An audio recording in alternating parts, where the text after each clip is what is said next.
জিলহজ মাসের দিনগুলো কিভাবে শুরু হয়? প্রথম দিন থেকেই শুরু হইল। এইগুলো হলো আইয়ামু মালুমাত, আইয়ামু মালুমাত। এবার 7 তারিখ 8 তারিখ থেকে যান, প্রতিটা দিবসের আলাদা আলাদা নাম হয়ে যাবে। 8 তারিখের নাম হলো ইয়াউমুত তারবিয়া। তারপরে 9 তারিখের নাম হলো ইয়াউম আরাফা। 10 তারিখের নাম ইয়াউমুন নাহার, ইয়াউমুন নাহার।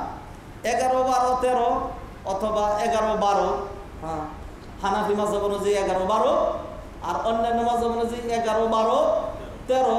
এইগুলো নাম হলো আইয়ামুত তাশরিক, আইয়ামুত তাশরিক। হ্যাঁ, তারপরে এবার আসেন, হানাফিদেরও কিন্তু যুক্তি আছে, ভালোই যুক্তি, অন্যদেরও দলিল আছে, ভালোই দলিল। সেটা কি? সেটা হলো যে 13 তারিখে যদি আপনি ঈদের দিন ধরেন, 13 তারিখে যদি ঈদের দিন ধরেন, হ্যাঁ, তাহলে কি হয়? 13 তারিখে একেবারে পুরো বছর ব্যাপী 13, 14, 15 এই 3 দিনের আলাদা একটা নাম আছে। এই 3 দিনের নাম হলো আইয়ামুল বিদ, আইয়ামুল বিদ।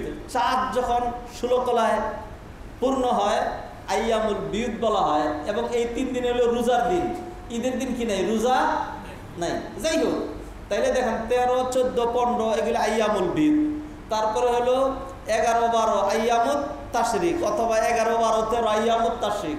10-এর নাম হলো ইয়াউমুন নাহার, 9-এর নাম হলো ইয়াউমে আরাফা, 8-এর নাম হলো ইয়াউমুত তারবিয়া। তারপরে 1 থেকে 7 পর্যন্ত আইয়ামুল মালুমাত। তারপরে খালি আইয়ামুল মালুমাত। এরপরে আবার ওই যে কি বলে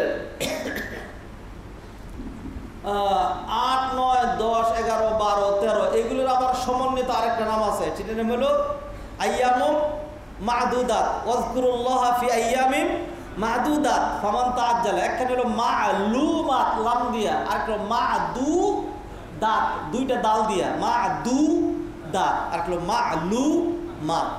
এইগুলো আল্লাহ সুবহানাহু ওয়া তাআলা নাম দিয়েছেন। আল্লাহ সুবহানাহু ওয়া তাআলা এই জিনিসগুলো, এই দিন দিবসগুলোকে পছন্দ করে কি কি নাম দিলেন? নবীজি সাল্লাল্লাহু আলাইহি ওয়াসাল্লাম বলেন আফদাল আইয়ামিদ দুনিয়া, আহাব্বু ইলাল্লাহ, আজকা ইলাল্লাহ, আযমু ইলাল্লাহ। আল্লাহ সুবহানাহু ওয়া তাআলা বলেন আইয়ামু মা'লুমাত, লায়ালিন আশর, আইয়ামু মা'দুদাত, ইয়াউমুত তারবিয়া, ইয়াউমু আরাফা, ইয়াউমুন নাহার, আইয়ামুত তাশরিক, আইয়ামুল বিদ। আল্লাহু আকবার।